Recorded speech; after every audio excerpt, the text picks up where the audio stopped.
Nhasi pandachitendera ndiri muguta reHarare, ndadarika nekumagaba kunzvimbo yeMbare, ndiko kwandasangana nemudzimai uyo anonzi Lydia Chitana ane makore 47 ekuberekwa, wandati timbokurukura naye tinzwewo kuti dambudziko rake idambudziko rakamira sei, uye angada kubatsirwawo sei. Ngatinatsoteereresai. Aiwa, ndichida kutendai mhuri yeZimbabwe nekuda kwesapoti yamunotipa pano paSaint TV basa richienda mberi. Iye zvino ndakagara namama wandakagara nawo wandoda kuti tinge tichinokurukura. Mama makadii? Tiripo makadiyo. Tiri nani? Chekutanga mhuri yeZimbabwe ingada kuziva kuti zita munonzani uye mune makore mangani? Zita ndinonzi Lydia Chitana. Ndine makore 47. Yes. All right. Dambudziko ramuinaro idambudziko rei? Idambudziko kuti handikwanisi kufamba. Ndakazvakwa ndakadai. Ndakazvakwa ndichikambaira. All right. Kumba munogara kupi? Kumba ndogara ku Overspin Airport. All right. Saka munorarama sei? Chinoita kuti murarame munorarama sei? Munorarama nekupema. Ngokufamba ndichipema, ndichikumbire vanondipawo chandawana ndicho ndonoshandisa. Kana chapera ndodzoka zvemustreet.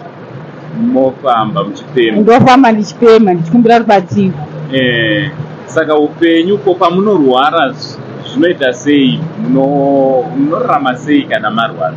Kana ndarwara pane vati vanondibetsera, plus nechimari chimwe ndinozochengeta chokuti chizondibetserawo. Kana pasinawo ndinopodzawo naMwari nokuti ndisina chandinacho. Saka kumba munogara nani?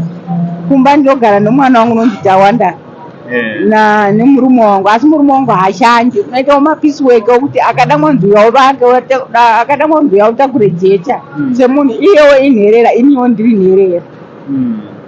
So rubatsiro rwamungati mungada mukaona anokubatsirai rungava rubatsiro rupi? Rubatsiro rwandingada kuti ndinoda kuwana kutanga rubatsiro rwokuti ndiwane yokuti munhu ndokumbira rubatsiro paTV kuti ndikupe rubatsiro kuti tione pamwe panhu pondinotengesa ndakagara pasi nechikafu. Nokuti kufamba kwakundiremera kwakundirwadza. Ndava kufamba kuti hapana zvokuzviita, hapachina kuchandichengeta. Vose vakanichengeta vose vakashaya. Aiwa, mhuri yeZimbabwe ndokunga muri kuzvionera mafambiro anoita mama vanotoraramawo nekupema. So kune vane vachida kubatsira, makasunungukawo vabata panhamba dziri pascreen. Mukatibata panhamba idzodzo tokwanisa kuti tinge tinokonekta nawo. Tiri kunoku kuMbare. Saka kuMbare ndokwamunouya muchizopema kana kuti munoenda dzimwe nzvimbo?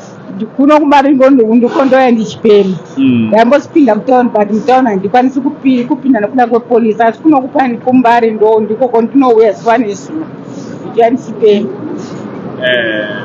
Mati hamukwanisa kupinda nekuda kwepolisi? Nokuda kwepolisi. Iyi inodii?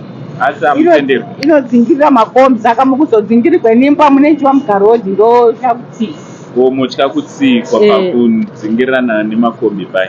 Tinotenda. Aiwa, ndofunga muri kungozvinzwira. So mhuri yeZimbabwe, dambudziko kana rine umwe wedu idambudziko redu tese.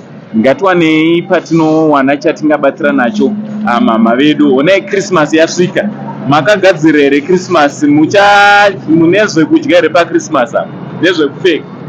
Handina kana pokutangira, kana pokuti nditangira kana kutengera mwana handitori, ndoti handizi hapana kuti mari yacho handina, kuti izvozvo kunyanya pokutangira chaipo ndikuti vashaya. So mwana akura sei? Mwana ari kuenda gorono ya grade 3. Grade 3. Ndimi munomubhadharira school fees nekutenga mauniform? Ndo gotwe renyu? Alright, yeah. Mhuri yeZimbabwe ndofunga muri kungozvinzwira. Mukomana nditi pane mwana anonzi Tawanda, mukomana ari grade 3, ari kuenda grade 3. Naivo vanoda kuti vange vari vanobatsirwa. Namba ndo dziri pascreen, tiwani kwete tinobatsirana namama wandinawo pano. Alright, mazvita tinotenda maita basa mhuri yeZimbabwe, mundibetserewo kana mundibetserewo, Mwari unozokwedzerai makomborero. Tinotenda.